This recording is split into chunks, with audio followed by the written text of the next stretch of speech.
Hey there, adventurers, it's Misso Plays, and I'm back at last with part 2 of the Outpost Takeover videos. This time I'm going to show you how to go about taking them over and what to expect once you have. But first, I want to say a huge thank you to Pegasus, Mary Beth, Somebody, and Firelock for your donations over on my Ko-fi page. That support is always hugely appreciated, and it goes a long way towards me being able to make these videos and mods to share with you all. And now let's go take over some points of interest. I'm starting out here, as you can see, in this huge civilian outpost. This is one of the ones that a lot of people will bring up online about wanting to build in and make their own, so it felt like the perfect location for this tutorial.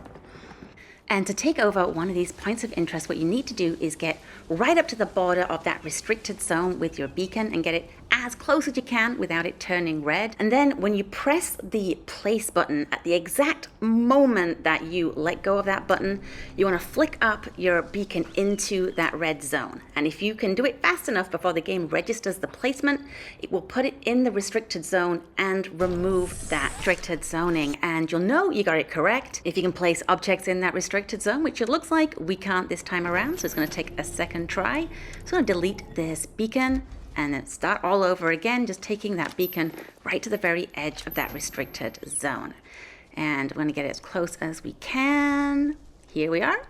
And now, like I say, you're going to press it, and the second you release, flick that beacon up into the restricted zone. And there we go. Sometimes you can't actually see the difference in movement, but you can, if you look here, see the difference in placement, because we're now managed to get it just over the border into that restricted zone.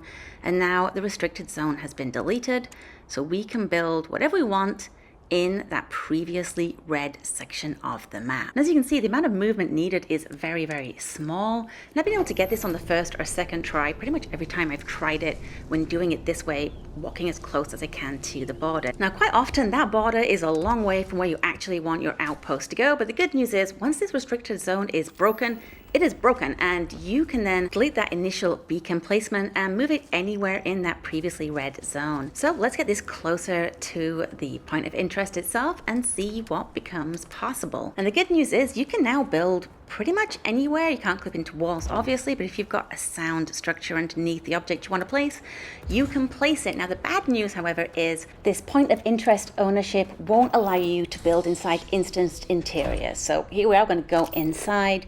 And as you can see, yeah, I'm trying to open up that outpost build menu, but I can't because this is a whole new location. However, something like that gigantic civilian outpost, those interiors are part of the world cell, which means once you take it over, you can build on the inside and on the out. Now, these outposts are really big, and they actually are bigger than your build radius usually will be. But I found if you're interested in trying to take one of these over, the best place to put your beacon to get as much in as you can is to follow me down by these pools, and there's like a little shipping container there under that bridge. And I found that if you get your beacon just by this shipping container, the radius will take over the main buildings and most of the good parts of this point of interest. So I'm just going to plop this beacon down here. And now this outpost is mine. So let's head on over and make ourselves comfortable in our new domain. And right now, as I open up this airlock, you can see there's no loading screen happening. And that means we're not instanced. This isn't a world cell, so we're going to be able to build inside. And here we are inside. We got some settlers, and since they're a friendly faction, they shouldn't give us any trouble. However, if this was Ecliptic or something, they would fight us, and they would fight us forever. However, they're friendly, so let's get building. So I'm going to put this little chair down here. I'm going to find out if it'll stay once we go away and come back.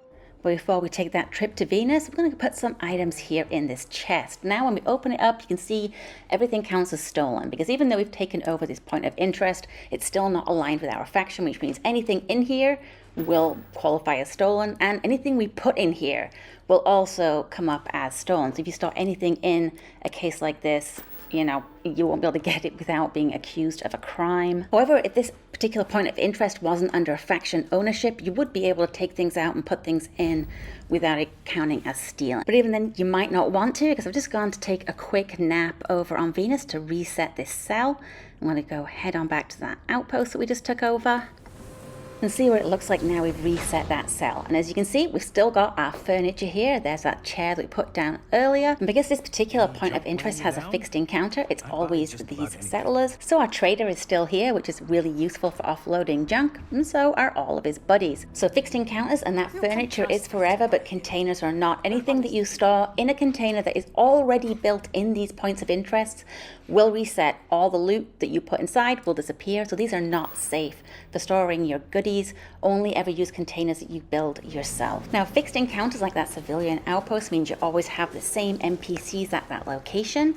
However, other ones have what's called an overlay encounter, and these are randomly generated when this cell first loads. So every time it resets, you're going to find a new batch of NPCs. Sometimes they're going to be friendly, like this bunch of scientists who are going to give me a quest. Could you get the latest data readings? But sometimes they're not so friendly. You might end up with the killer robots encounter.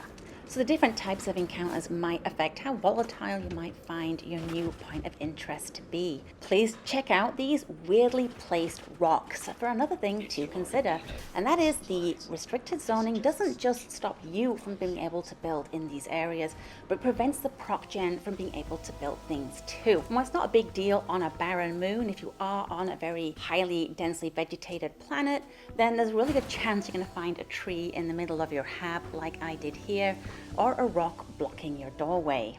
Now that restricted zone doesn't just keep things out, it also keeps some things in. If you remember these beautiful pools of water over that civilian outpost we took over earlier, well, once that cell resets, the water in these pools just disappears, and this happens every single time. I went hunting to find as many of these civilian outposts as I could so I could take them over and see if it was always the same result.